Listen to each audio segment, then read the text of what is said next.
So right away I'll say this is actually not my Sportster. This is one of our very good friends. I'm sure you've probably seen him in some of our camping videos.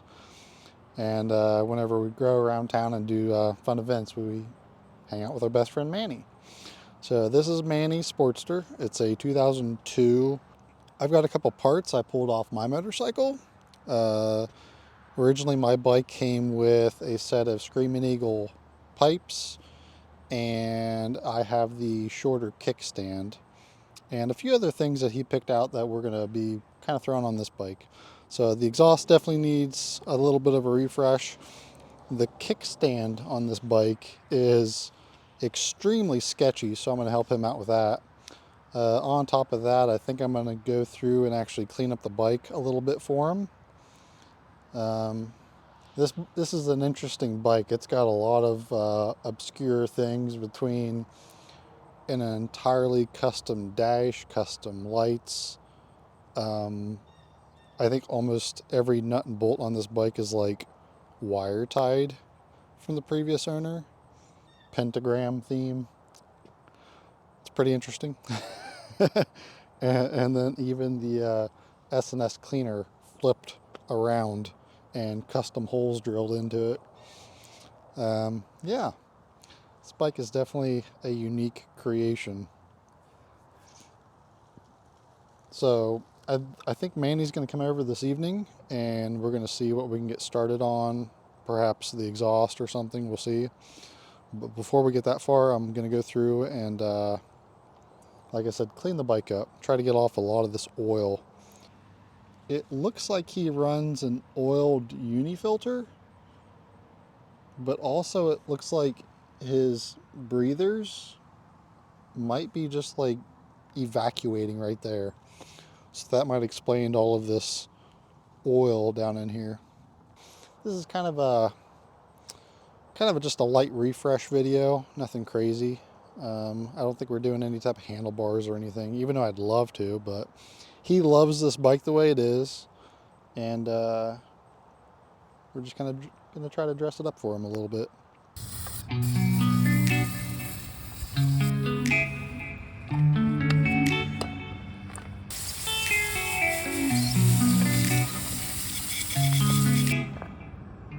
Just with some light chemical work, I've got off quite a bit of the crud. Probably do another little coat, maybe get a brush down in there.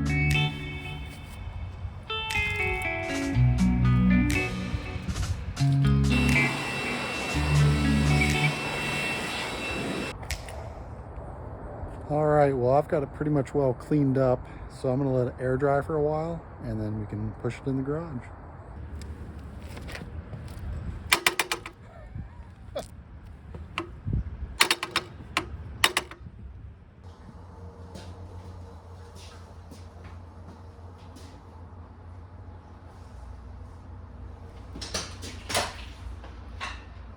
So if you're ever actually curious to see how low my bike used to be, this is a really good representation. Look at his, and then look at mine. That is a big difference between those two bikes. So now that we got this inside, I put it up on the Condor chalk so I can put on the new kickstand, because this thing is kind of ridiculous. So for comparison, this is the 883 Hugger kickstand here. You can kind of see it's a lot shorter. Well, that wasn't too hard to get off. It literally just came undone from this little bolt right here. So let's see if we can get this off. Remember when I said things are just wire tied? Like, I've never seen anyone do this before. He's even got like a cool folding shifter. And look at this thing. It's like a whole skid plate or something here. I've never seen that before. All right, so I figured it out. He said there's something that was broken under here. So the original mount used to be right here, and this broke off, and it looks like they just put a bolt in right here. But the problem is when you put it out, it kind of binds, and then it wants to spring back like that, which that's not ideal. So I think I'm going to pull this bolt out, and I've actually got some stock steel actually that's the same size as what's over on my Sportster. And I think I'm going to cut this down, grind this down, and then probably weld on a new little like tab.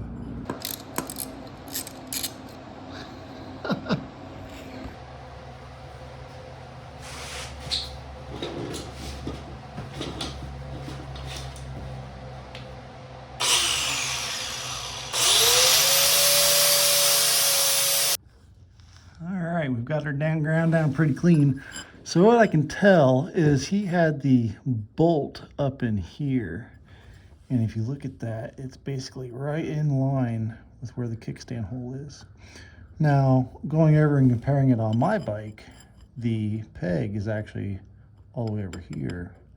So that way when the spring goes down, the fulcrum point, that's what I'm calling it, I don't know. It's on the inside, so the spring will actually go from here across here. Now let me get this in line. It'll go in that path. And before, the hole was way over here. So this should fix the snapping issue. So I'm gonna cut this down, grind it into the shape I need, and weld it on.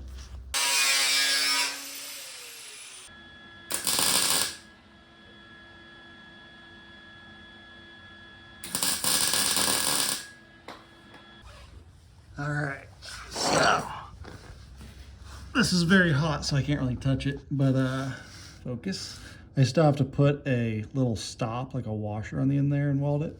But look at this, look at this, look at this. Comes out and it stays now. And then it goes back in. Look at that, beautiful. Alrighty, she's all on there. Gonna have to let her cool off and then I can paint her up and then we'll put her all back together. So I was saying that I had my old exhaust, and what that looks like now, don't mind the mess. These used to be chrome. Well, Manny doesn't like chrome. So what we've got here is some nice black pipes that are heat wrapped because he wanted heat wrapped, and then we've painted all that together. And these are going to be his new exhaust pipes. So the pipes on the bike now have been on here for years. But like, see this one here, this one's fallen off. There's one down here. So the exhaust is old, it's tired. I think it's starting to rot, I don't know, but we're gonna put a nice fresh black one on here, so it should help it be a little more stealthy. And then back in here, we actually have a skid plate that he bought a long time ago. And it's like the one I have on my bike, it's a TC Bros. This is the black version though. And then that's the garage carb that I bought. I think eventually we might install that one on his bike. Oh yeah, and I found out why the kickstand peg, the mount there, was broken. Apparently, when they were loading it up on a trailer, the bike was so low that it actually hit on the trailer and just broke the whole thing off. So it's been like that for ever since he bought the bike.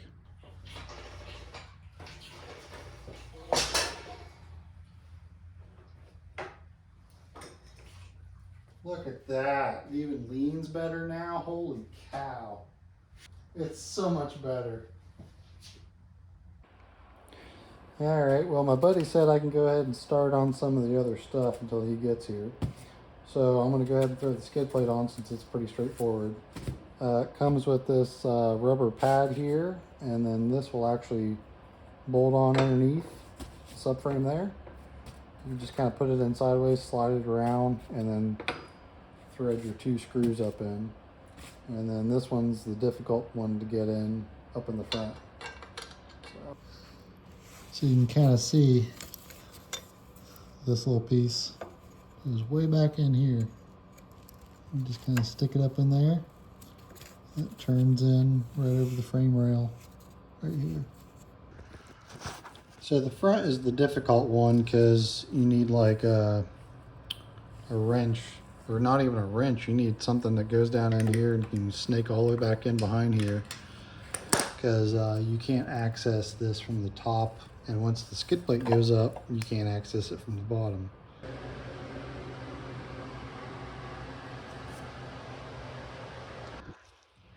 All right, so I've been avoiding this long enough.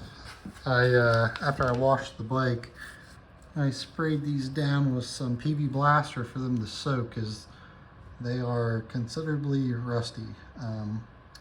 Yeah, I don't know. I'm gonna put a little pressure on them and see what happens. Well, that's twisting very easy. I just hope it's not the whole stud. Her two wheels, everyone. Bless me with her presents. Presents?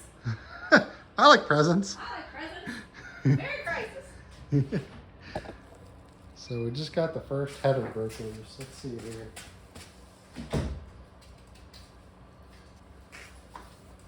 There we go. There she is. What in the cluster?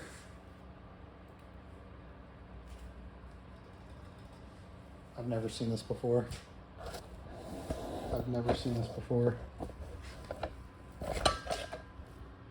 What in the hell is that?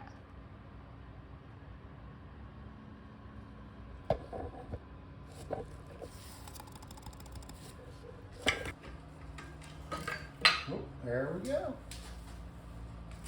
There she is.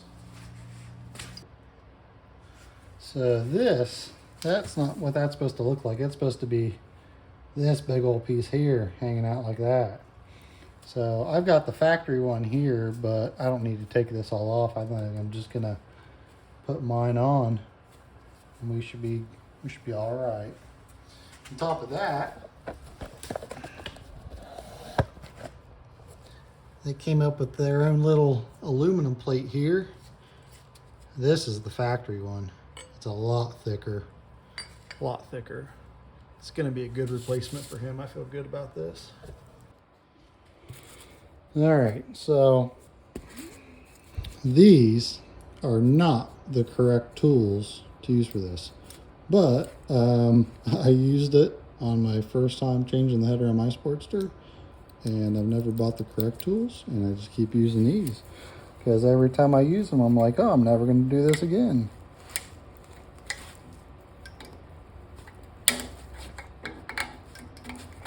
But by golly, it worked so well. Everyone, the infamous Manny has arrived. So, did you notice anything when you walked in the room and saw the bike, other than the exhaust is ripped off right now? I mean, it looks cleaner. And the skid plate. Yeah. I see you found time to put the skid plate. Yeah. And it looks like it's actually leaning instead of almost falling over. Yeah. And let me know what you think about that kickstand. Hopefully there's nothing in the way. That's nice. Oh. Oh. Crazy, it doesn't just slingshot backwards and break my shin. Nice. Whoa. It's like the opposite. It's just like the way it kicks in. Dude, it has hurt me several times. Yeah. So now you have a properly working kickstand for the first time. And how many years have you had this bike? 4, 5? Yeah. Yeah. So, Yeah, we definitely MacGyvered that one up after trying to roll that onto the trailer and not realizing how low with the new rear suspension it had gotten. And we sheared that right off, so it's so shiny. I got a de-chromify as many things. so yeah, I said you don't like chrome either. I did actually polish the front fender, the front fairing, and a little bit of the tank, but not much. I tried to get off a lot of the oil stains, but I mean, you're just nasty, so. It's a very fitting bike for me. Okay, I want to finish getting this exhaust prepped and get this exhaust on. All right, so we've come to the decision that we're gonna rip out these funky little baffles here. There it is. That's interesting. So these were going down from like an inch and almost a little over an inch and a half on the inner diameter wall, all the way down to what, an inch and a quarter here. So I can't imagine the actual restriction that you're. So we can wait a couple days and then throw those on with new gaskets, and then you don't have to worry about them. And then we can, let's next time, because we've also discussed now we're actually going to address the carb. And so we're going to pull that one off because that one's, what is that carb? I don't know. It came from Amazon. Okay, it came from Amazon. So it's like a Frankenstein of the Amazon carb with the original Harley carb that suffered catastrophic damage. Okay, so he has his old Harley carb. I have my Harley carb. And then we have this one. And I guess we're going to Frankenstein them all together. And I'm going to figure out a good pilot and main jet to maybe throw in there. And we'll see. This video might pick up in a few days.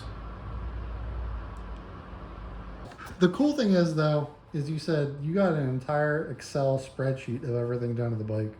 For the most part, yeah. I think like as far as parts purchased and timing on it, as far as when he was building it, yeah, I've gotten most of that.